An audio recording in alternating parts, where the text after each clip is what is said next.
សូមជម្រាបសួរដល់ប្រិយមិត្តទាំងអស់គ្នាជាទីមេត្រីស្វាគមន៍មកកាន់ច្បីរឿងរ៉ាវសារជាថ្មីថ្ងៃនេះដែរច្បីរឿងរ៉ាវនឹងលើកយកនៅរឿងរ៉ាវមួយដ៏គួរឲ្យរន្ធត់ដែលបានកើតឡើងនៅក្នុងទឹកដីខេត្តឈុនបុរីនៅក្នុងប្រទេសថៃដែលរឿងរ៉ាវនោះគឺជាហេតុការណ៍ដែលបរិសុទ្ធជនចិត្តចិនម្នាក់បានធ្វើឃាតទៅលើនារីភេទទី3ម្នាក់ដែលបានវះកាត់បដិភេទមកជាមនុស្សស្រីស្ទើរតែពេញលក្ខណៈទៅហើយដែលស្ត្រីដែលបានវះកាត់បដិភេទនោះគឺជាជនជាតិថៃឃាតកម្មនោះគឺបានកើតឡើងដោយបរិសុទ្ធជនជាតិចិនបានវះកាត់រាងកាយរបស់នាងតាំងពីកចុះរហូតដល់អវយវភេទយ៉ាងសាហាវព្រៃផ្សៃហើយមិនតែប៉ុណ្ណោះគឺបានខ្វេះបេះដូងហើយនឹងសួតចេញមកក្រៅទៀតផងអ្វីដែលចម្លែកខ្លាំងនោះគឺសួតមួយចំហៀងរបស់នារីរងគ្រោះភេទទី3ហ្នឹងគឺបានបាត់រកពុំឃើញហើយមិនតែប៉ុណ្ណោះគឺស៊ីលីកូនដើមទ្រូងទាំងសងខាងក៏ត្រូវបានជន់ដៃដល់ជនជាតិចិនរូបនោះខ្វេះចេញមកក្រៅផងដែរប្រិយមិត្តជាទីមេត្រីពាក្យចាស់តែងពោលថាឈាមស្រែកស្បែកហៅអំពើដែលជនជាតិចិនរូបនោះបានធ្វើបាបកម្មតាមទាន់វិញភ្លាមៗតែម្ដងដោយសារតែមានការរួមសហការគ្នាពីសមត្ថកិច្ចនៅក្នុងតំបន់និងសមត្ថកិច្ចអន្តរប្រវេសន៍គឺបានចាប់ខ្លួនបរិសុទ្ធជនជាតិនោះបានទាំងព្រឹកនៅថ្ងៃទី26ខែមេសាឆ្នាំ2025ខណៈពេលដែលជនដីដល់ឈ្មោះតុងយុនហ្វូបានត្រៀមហោះហើរកិច្ចខ្លួនត្រឡប់ទៅកាន់ប្រទេសចិនវិញតាមច្រកប្រលានយន្តហោះអន្តរជាតិសវណ្ណភូមិសារព័ត៌មានក៏បានបញ្ជាក់ផងដែរថាខណៈពេលដែលនាយតុងយុនហ្វូបានធ្វើដំណើរឆ្លងកាត់ម៉ាស៊ីន scan ព័ត៌មានអ្នកដំណើរដើម្បីឆ្លងដែនស្រាប់តែម៉ាស៊ីនមិនអនុញ្ញាតឲ្យឆ្លងកាត់ដោយហេតុថាមានការកំណត់ការហាមឃាត់នៅក្នុងប្រព័ន្ធសុវត្ថិភាពពីសំណាក់មន្ត្រីមានសមត្ថកិច្ចជាមុនហើយមន្ត្រីសមត្ថកិច្ចអន្តរប្រវេសន៍បានធ្វើការឃាត់ខ្លួននាយតុងយុនហ្វូភ្លាមតែម្ដងដើម្បីសាកសួរព័ត៌មានជាបឋមនៅខណៈពេលដែលសាកសួរនាយតុងយុនហ្វូមានអាកប្បកិរិយាធម្មតាដែលហាក់ពុំមានអ្វីដែលតក់ស្លុតសោះឡើយហើយទាំងដែលនៅលើផ្ទៃមុខរបស់ខ្លួនគឺមានស្នាមរបួសដែលអាចថាកើតឡើងពីការប្រតែប្រតប់តស៊ូរវាងនារីរងគ្រោះជាមួយនឹងខ្លួនយ៉ាងណាក៏ដោយការស៊ើបសួរបានធ្វើរហូតដល់វេលាម៉ោង 9 យប់នៅថ្ងៃទី26ខែមេសាដោយនៅចុងបញ្ចប់នាយតុងយុនហ្វូបានទទួលសារភាពថាខ្លួនពិតជាបានធ្វើការសម្លាប់ទៅលើនារីភេទទី3នោះពិតប្រាកដមែនដោយមានអ្នកបកប្រែភាសាចិនបានជួយសម្រួលដល់សមត្ថកិច្ចនៅក្នុងការស៊ើបសួរជនដីដល់បានអះអាងផងដែរថាខ្លួនមិនបានដឹងសោះឡើយថាជនរងគ្រោះគឺជានារីភេទទី3ដែលបានវះកាត់បដិភេទដោយរូបខ្លួនបាននិយាយជួលនារីរងគ្រោះដែលមានឈ្មោះហៅក្រៅថាណូតឬក៏ហៅថាមីណាហើយដែលមានឈ្មោះនៅក្នុងបញ្ជីជាតិថាវរណាន់ឲ្យមកកំសាន្តសប្បាយនៅបន្ទប់ជួលរបស់ខ្លួនតម្លៃនៅក្នុងការជួលនារីរងគ្រោះឲ្យមកនោះគឺជួលនៅក្នុងតម្លៃ 8,000 បាតនៅពេលដែលជនរងគ្រោះបានមកដល់ជនដីដល់ក៏បានសុំរួមមេត្រីជាមួយប៉ុន្តែជនរងគ្រោះគឺបានបដិសេធដែលជាហេតុនាំឲ្យមានការឆ្លោះទាស់ទែងគ្នារហូតដល់ជនដីដល់អាងថាជនរងគ្រោះបានធាក់ខ្លួនធ្លាក់ពីលើគ្រែថែមទៀតផងដែលជាចំណុចដើមចំដែលជាហេតុនាំឲ្យខ្លួនផ្ទុះនៅកំហឹងហើយក៏ស្ទុះឡើងទៅលើគ្រែចូលទៅច្របាច់ករហូតដល់ស្លាប់តែម្ដងសមត្ថកិច្ចបន្តសួរទៀតថាចំនួននោះគួរតែចប់នៅត្រឹមការដែលច្របាច់ករស្លាប់ប៉ុន្តែហេតុអ្វីបានជាមានការវះកាត់ទៅលើរាងកាយសាកសពទៀតដូច្នោះចម្លើយដែលទទួលបានពីជនដីដល់នោះគឺធ្វើឲ្យគ្រប់គ្នាស្លុតចិត្តតែម្ដងដោយជនដីដល់បាននិយាយប្រាប់ថាខ្លួនធ្វើដូច្នោះក៏ព្រោះតែដើម្បីបន្លែងលេងជាមួយនឹងសាកសពណាមួយខ្លួនបានមើលតាមភាពយន្តឃើញថាមានការវះគ្រឿងក្នុងរបស់មនុស្សទើបបានសាកល្បងវះយកបេះដូងហើយនឹងសួតរបស់សពរងគ្រោះចេញមកខាងក្រៅមើលក្រោយពីបានធ្វើនៅសកម្មភាពហើយក៏បានលាងសម្អាតជំរះខ្លួនហើយមកគេងនៅលើគ្រែវិញរត់ជាធម្មតារហូតដល់ព្រឹកគួរជំរាបជូនដល់ប្រិយមិត្តផងដែរថាអវយវៈរបស់សពដែលបានបាត់ទៅនោះគឺជាសួតខាងឆ្វេងដែលជនដីដល់នៅតែអះអាងថាខ្លួនពុំបានយកទៅណានោះឡើយដោយខ្វេះចេញមកក្រៅហើយទុកនៅក្បែរសាកសពនៅក្នុងបន្ទប់ទឹកតែប៉ុណ្ណោះតែទោះជាយ៉ាងណាក៏ដោយសមត្ថកិច្ចពុំទាន់ជឿទៅលើការផ្ដល់ចម្លើយរបស់ជនដីដល់តុងយុនហ្វូជនជាតិចិនវ័យ42ឆ្នាំនោះនៅឡើយនោះទេបើតាមការផ្ដល់ចម្លើយនោះជនដីដល់បានអះអាងថាខ្លួនពុំដែលធ្លាប់បានសម្លាប់អ្នកណាពីមុនមកនោះទេសូម្បីតែសត្វជ្រូកមួយក្បាលក៏ពុំហ៊ានលើកដៃសម្លាប់ឡើយប្រិយមិត្តជាទីមេត្រីនេះគឺជារូបភាពតាងឲ្យសាកសពរបស់នារីរងគ្រោះដែលត្រូវបានជនដីដល់ប្រើកន្ត្រៃវះតាំងពីចំណុចត្រង់កចុះមកក្រោមរហូតដល់អវយវភេទហើយបានខ្វេះយកនៅបេះដូងសួតហើយនឹងស៊ីលីកូនដើមទ្រូងទាំងសងខាងចេញមកក្រៅដែលមើលទៅវាហាក់ប្រៀបដូចជាអ្នកដែលមានជំនាញតែម្ដង ចំពោះវត្ថុតាងដែលប្រទះឃើញនៅក្នុងបន្ទប់ជួលនោះរួមមានថង់ដាក់សម្ភារៈចង្ហូតខ្នាតធំចំនួន2កន្ត្រៃហើយនិងឧបករណ៍ផ្សេងៗមួយចំនួនទៀតហើយចំពោះសួតខាងឆ្វេងដែលបាត់ទៅនោះសមត្ថកិច្ចបានព្យាយាមស្វែងរកទាំងនៅក្នុងបន្ទប់ទឹកនៅក្នុងចានបង្គន់ហើយនិងនៅក្នុងម៉ាស៊ីន microwave ផងដែរក៏ប៉ុន្តែគឺពុំប្រទះឃើញមាន DNA របស់ជនរងគ្រោះនៅជាប់ទីនោះឡើយសមត្ថកិច្ចបានសាកសួរម្ដងហើយម្ដងទៀតទៅកាន់ជនដែលដល់ថាតើបានយកសួតទៅជាមួយដែរឬទេហើយយកទៅទុកនៅទីណាប៉ុន្តែទោះជាយ៉ាងណាក៏ដោយក៏តុងយួនហ្វូនៅតែឆ្លើយថាខ្លួនពុំបានយកទៅតាមឡើយខណៈដែលវះកាត់រាងកាយសពឃើញសួតរបស់ជនរងគ្រោះមានតែម្ខាងតែប៉ុណ្ណោះដោយឆ្លងកាត់ការសាកសួរនិងស៊ើបសួរសមត្ថកិច្ចនៅតែយល់ថាជនដីដល់មិនទាន់ផ្ដល់ចម្លើយទាំងអស់ពិតប្រាកដនៅក្នុងរឿងនេះនៅឡើយហើយក្រុមសមត្ថកិច្ចគឺនៅតែបន្តតាមដានត្រួតពិនិត្យហើយនឹងពិសោធន៍ភស្តុតាងដើម្បីបញ្ជាក់បន្ថែមចំពោះស្នាមរបួសនៅលើផ្ទៃមុខរបស់តុងយុនហ្វូដែលមានស្នាមរបួសមើលទៅហាក់ដូចជាស្នាមខ្វេះដោយក្រចកដែលមានដល់ទៅ7ចំណុចដែលសង្កេតបាននៅលើផ្ទៃមុខហើយនិងកដែលត្រង់ចំណុចនេះយើងអាចសន្និដ្ឋានបានថាវាអាចជាស្នាមដែលជនរងគ្រោះបានប្រវេប្រវាប្រតែយប្រតបតស៊ូយករួចជីវិតអស់ពីលទ្ធភាពមុននឹងបាត់បង់ជីវិតប្រិយមិត្តជាទីមេត្រីចំពោះ timeline ដែលជនដីដល់បានសារភាពក្នុងការជួបជាមួយនឹងជនរងគ្រោះរួមមានដូចតទៅនៅថ្ងៃទី25ខែមេសាឆ្នាំ2025វេលាម៉ោង 12:52 នាទីថ្ងៃត្រង់តុងយុនហ្វូបាន check in ចូលទៅក្នុងបន្ទប់ដែលបានជួលហើយនៅល្ងាចថ្ងៃនោះដែរតុងយុនហ្វូក៏បានជួបនឹងនារីរងគ្រោះនៅ Walking Street ហើយក៏បានផ្លាស់ប្ដូរ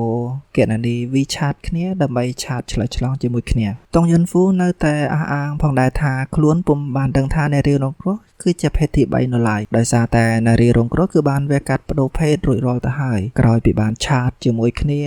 ដោយម៉ោងប្រមាណជា9យប់ក៏បានត្រូវរើគ្នានៅក្នុងតម្លៃ 8,000 បាតដោយសម្រេចថានារីរងគ្រោះនឹងមកជួបតុងយុនហ្វូនៅបន្ទប់ហើយនៅវេលាម៉ោង 9:29 នាទីយប់តុងយុនហ្វូក៏បានទៅកាន់ហាងចាប់ហួយដើម្បីទិញកន្ត្រៃហើយនិងរបស់របរមួយចំនួនទៀតហើយរហូតដល់ម៉ោង 11 យប់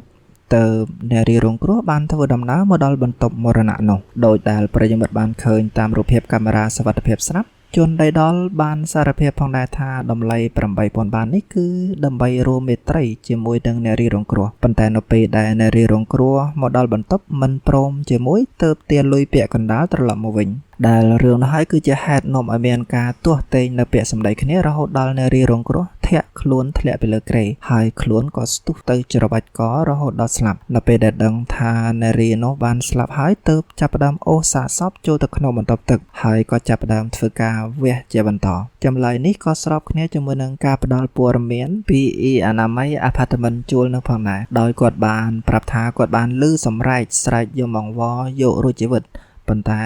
គាត់ក៏បានគិតថាអាចជាអ្នកទេសចរមកស្នាក់នៅគាត់មានចំនួនជាមួយគ្នាជាធម្មតាមិនបានគិតសង្ស័យអ្វីឡើយប៉ុន្តែអ្វីដែលចម្លែកនោះគឺតុងយុនហ្វូបានអះអាងថាខ្លួនបានប្រើប្រាស់កន្ត្រៃសម្រាប់វះលើសាកសពដែលស្ដាប់ទៅវាហាក់ដូចជាមិនអាចទៅរួចទាល់តែសោះដោយប្រើកន្ត្រៃវះរួចក៏ទុកនៅក្បែរសាកសពក្រោយពីធ្វើសកម្មភាពហើយក៏លាងដៃលាងជើងមកគេងនៅលើគ្រែវិញជាធម្មតាហើយលុះព្រឹកឡើងទើបចាប់ផ្ដើមធ្វើដំណើរកិច្ចខ្លួននៅតាមជើងហោះហើរឆ្ពោះទៅកាន់ខេត្តគួនមីងប្រទេសចិនដែលជើងហោះហើរគឺមាននៅវេលាម៉ោង 2 រសៀលដោយខ្លួនបានចាប់ផ្ដើមចេញពីបន្ទប់ជួលជិះម៉ូតូឌុបហើយជិះរថយន្តឈ្នួលបន្តរហូតទៅដល់ប្រលានយន្តហោះសុវណ្ណភូមិទើបចាប់ផ្ដើមចូលទៅ check in ប៉ុន្តែចៃដន្យអីនៅពេលដែល check in ប្រព័ន្ធមិនអនុញ្ញាតឲ្យឆ្លងកាត់ទើបឈានដល់ការចាប់ខ្លួនយកមកសាកសួរតែម្ដងមិនតែប៉ុណ្ណោះក៏មានភស្តុតាងពីកាមេរ៉ាសុវត្ថិភាពតាមលំដាប់របស់ជនដីដល់ដែលជាភស្តុតាងមិនអាចប្រកែកបានផងដែរនៅក្នុងករណីនេះអ្នកវិភាគមួយចំនួនបានសន្និដ្ឋានថាអាចកើតមានមកពីជនដីដល់រូបនោះមានបញ្ហាផ្លូវចិត្តឬយ៉ាងណាទើបហ៊ានធ្វើនៅទង្វើដល់ព្រៃផ្សៃយ៉ាងដូច្នោះជនដីដល់ក៏បានឆ្លើយតបផងដែរជាមួយនឹងបញ្ហានេះដោយប្រាប់ថាខ្លួនពុំដឹងថាខ្លួនមានបញ្ហាផ្លូវចិត្តឬក៏អត់នោះទេដោយសារតែខ្លួនគឺពុំដែលបានចូលជួបជាមួយនឹងគ្រូពេទ្យដើម្បីប្រឹក្សាឬព្យាបាលនៅជំងឺផ្លូវចិត្តនៅឡើយហើយក៏បានអះអាងផងដែរថាដែលខ្លួនសម្លាប់ ជនរងគ្រោះក៏មកពីខឹងនឹងជនរងគ្រោះធាក់ខ្លួនមុនដែលធ្វើឲ្យកំហឹងឈានដល់ចំណុចដែលគ្រប់គ្រងលេងបានទើបខ្លួនស្ទុះតែសម្លាប់តែម្ដងសមត្ថកិច្ចក៏លើកជាចម្ងល់ផងដែរថាប្រសិនបើឃាតកម្មនេះកើតឡើងព្រោះតែកំហឹងភ្លាមពុំមានការត្រៀមទុកជាមុនចុះហេតុអ្វីបានជាជួនដៃដល់ទៅទិញកន្ត្រៃហើយនឹងថង់ដាក់អីវ៉ាន់ធំហើយនឹងឧបករណ៍មួយចំនួនទៀតត្រៀមទុកធ្វើអ្វីកាមេរ៉ាសុវត្ថិភាពនៅហាងលក់អីវ៉ាន់ដែលតុងយុនហ្វូបានទៅទិញក៏បានបង្ហាញផងដែរថាជនដៃដល់គឺបានទិញកន្ត្រៃថង់ដាក់អីវ៉ាន់ចង្ហូតធំ2ខ្សែចំណងថង់ពណ៌ខ្មៅថង់ថ្លាហើយនឹងខ្សែចងខ្សែភ្លើងដែលលក្ខណៈគឺដូចអ្នកដែលមកទិញអីវ៉ាន់ទូទៅធម្មតាដោយត្រូវបានចាយជាប្រាក់សុទ្ធចំនួន250 បាតប៉ុន្តែជន់ដីដល់អះអាងថាទិញនោះគឺដើម្បីបង្ការក្នុងការប្រើប្រាស់តែប៉ុណ្ណោះមិនមានគម្រោងឬរៀបផែនការសម្រាប់មនុស្សដើម្បីជួញដូរអវយវៈអ្វីឡើយសមត្ថកិច្ចបានប្រាប់បន្តផងដែរថាដោយសារតែមានភស្តុតាងជាក់ស្ដែងដែលប្រកែកមិនរួចជន់ដីដល់ក៏បានសារភាពទទួលនៅអ្វីដែលខ្លួនបានធ្វើហើយគួរជម្រាបជូនដល់ប្រិយមិត្តផងដែរថានារីរងគ្រោះគឺជាកូនពៅនៅក្នុងគ្រួសារដែលជាអ្នករស់នៅខេត្តនងខាយទោះបីជានាងជានារីភេទទី3ដែលវះកាត់ផ្ដួលភេទយ៉ាងណាក៏ដោយប៉ុន្តែនាងគឺជាកូនដ៏ល្អគឺជាសសរទ្រូងផ្គត់ផ្គង់គ្រួសារនាងបានទៅធ្វើការនៅផាតាយានៅក្នុងខេត្តឈុនបុរីហើយដោយសារតែក្តីស្រឡាញ់ហើយនឹងការចូលចិត្តភាសាចិននាងក៏បានប្រឹងប្រែងរៀនសូត្រភាសាចិនរហូតដល់នាងធ្លាប់បានទទួលឱកាសទៅធ្វើការនៅប្រទេសតៃវ៉ាន់ទៀតផងខណៈពេលដែលនាងទៅធ្វើការនៅប្រទេសតៃវ៉ាន់នាងតែងតែបានផ្ញើលុយកាក់ដើម្បីមកផ្គត់ផ្គង់ដល់ឪពុកម្ដាយដែលនៅស្រុករហូតដល់អាចធ្វើផ្ទះថ្មីសម្រាប់រស់នៅយ៉ាងធំទៀតផងឪពុកម្ដាយបានប្រាប់ផងដែរថាពួកគាត់ពិតជាតក់ស្លុតយ៉ាងខ្លាំងនៅពេលដែលទទួលបានដំណឹងថាកូនជាទីស្រឡាញ់របស់ខ្លួនត្រូវបានជន់ដៃដល់សម្លាប់យ៉ាងសាហាវព្រៃផ្សេងដូចនោះហើយពួកគាត់បន្ថែមទៀតថាខ្លួនទៅតែបាននិយាយគ្នាជាមួយកូនតាមទូរស័ព្ទជាមួយនឹងសំឡេងដ៏ស្រទន់របស់កូនដែលស្ដាប់ទៅគឺហាក់បីដូចជាកូនកំពុងតែមានសេចក្តីសុខគឺនៅដិតដាមជាប់ក្នុងអារម្មណ៍របស់គាត់មិនទាន់បាត់នៅឡើយនោះទេហើយកូនក៏បានទាំងសួរហើយនឹងមានគម្រោងនាំឪពុកម្ដាយទៅលេងកម្សាន្តនៅប្រទេសចិនទៀតផងហើយណាមួយវិញទៀតជនរងគ្រោះក៏កំពុងតែត្រៀមរៀបចំឯកសារដើម្បីទៅធ្វើការនៅប្រទេសតៃវ៉ាន់ម្ដងទៀតផងដែរប៉ុន្តែគម្រោងទាំងអស់នោះក្តីសុខដែលបាននិយាយគ្នាគឺត្រូវបានរលាយប្រៀបដូចជាផ្សែងនៅក្នុងខ្យល់ខណៈពេលដែលត្រូវបានជន់ដៃដល់សាហាវយងខ្នងចូលមកប្រឡ័យជីវិតរបស់កូនខ្លួនព្រមទាំងវះខ្វេះយកនៅគ្រឿងក្នុងចេញមកក្រៅយ៉ាងព្រៃផ្សៃឪពុកម្ដាយរបស់នារីរងគ្រោះសូមឲ្យមានការផ្ដន្ទាទោសឲ្យដល់ទីបញ្ចប់គឺសូមឲ្យមានការប្រហារជីវិតដល់ជនដៃដល់ឲ្យខាងតែបានប្រិយមិត្តជាទីមេត្រីជីវិតរបស់យើងគឺពិតជាភ័យស្រួយណាស់យើងគ្រប់គ្នាអាចដឹងពីថ្ងៃកំណើតរបស់ខ្លួនប៉ុន្តែពួកយើងពុំអាចដឹងពី deadline នៃជីវិតរបស់យើងបាននោះឡើយម្ល៉េះហើយសូមបងប្អូនប្រិយមិត្តរស់នៅប្រកបដោយសេចក្តីសុខសុភមង្គលគ្រប់វិនាទីគ្រប់ដង្ហើមចេញចូលជៀសវាងសោកស្ដាយមិនបានប្រើប្រាស់ជីវិតឲ្យអស់ពីលទ្ធភាពខណៈពេលដែលរាងកាយរបស់យើងលែងមានវិញ្ញាណច្បីរឿងរ៉ាវពិតជាសោកស្ដាយហើយនឹងចូលរួមរំលែកទុក្ខយ៉ាងក្រៀមក្រំដែលក្រុមគ្រួសាររបស់ជនរងគ្រោះបានជួបប្រទះនៅពេលនេះហើយសង្ឃឹមថាសមត្ថកិច្ចនឹងផ្ដល់យុត្តិធម៌និងផ្ដន្ទាទោសដល់ជនដៃដល់ឲ្យដល់ទីបំផុតផងដែរច្បីរឿងរ៉ាវក៏សូមអរគុណដល់ប្រិយមិត្តដែលបានតាមដានទស្សនារហូតដល់ទីបញ្ចប់ជួបគ្នានៅវីដេអូក្រោយទៀតសូមអរគុណសូមជម្រាបលា